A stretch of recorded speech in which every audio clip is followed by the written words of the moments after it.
असलामुअलैकुम दोस्तों, क्या हाल है? ठीक हो दोस्तों? असी हुण जेड़ा बरसेम बीजे आई ना उत्थे असी पहुंचे हैं। सुबह का टाइम है। बिल्कुल तुसी आ वेख रहे हो कि बिल्कुल छोटे छोटे पौधे जेड़े ना वो तुहानू नज़र आ रहे हैं। बिल्कुल ये पौधे 4-5 दिन दे हैं। थोड़ा जिहा तुहानू जूम करके ही खा देने हैं। वेख लो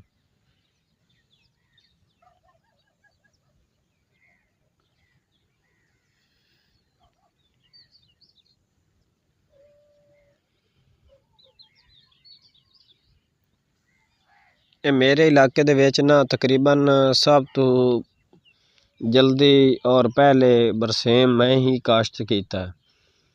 और उस तो बाद जनाब अली कोई 2-4 दोस्त हो रहे हैं जिन्ना बरसेम काश्त कीता। हुण वेखो कि असी इस नू जदों साडे इस बरसेम नू 8-10 दिन हो जावणे इस एक उंगल दे जितना हो जावना उस टाइम लोगों ने बीजना शुरू करना आम, यानी कि हर किसी ने बीजना शुरू करना। हालांकि कुछ बंदियां दी ज़मीनां तैयार हो गई हैं, कुछ दियां तैयार हो रही हैं।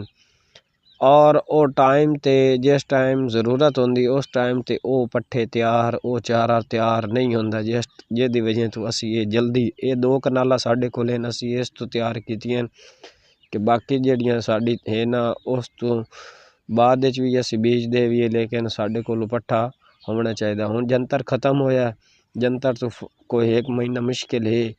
वो असी घाह घूह कप के या कोई मुश्किल दे नाल गुजारा करके उस फिर 2 महीनों का इन्हू टाइम देना और 2 महीने ये साडा चारा बरसेम वाला तैयार हो जाना। दोस्तों टाइम दे नाल जेड़ी चीज़ होंदी है ना उस दे क्या ही बात है। जेड़ा टाइम ज़ाया करके फिर बीजना ना तुसी ओहदे विच 2-3 किस्म दे नुकसान है। एक तो तुहाडा चारा जेड़ा ना वो टाइम ते जदों तुहाडा तैयार ही नहीं होना फिर तुहानू मुश्किल आनी है। फिर वो थोड़ी ग्रोथ जेड़ी है ना बड़ी मुश्किल नाल करदा, उत्तों कटाई आ जाती है तो ग्रोथ ओहदी सही होंदी नहीं। एदी ग्रोथ जेड़ी है वो जल्दी होंदी और ये ज़्यादा सर्दी दे विच भी नहीं होंदा बरसेम, ना ज़्यादा गर्मी दे विच होंदा। इनू बिल्कुल ठंडे जे पूरे दरमियाने जे मौसम विच रख के ना तुसी बीजना है। और यदि यही है कि 25 सितंबर जेड़ी है ना ते अक्तूबर यकम 25 सितंबर तो यकम अक्तूबर वाली डेट बहुत ही मुफीद और बहुत ही ज़बरदस्त है।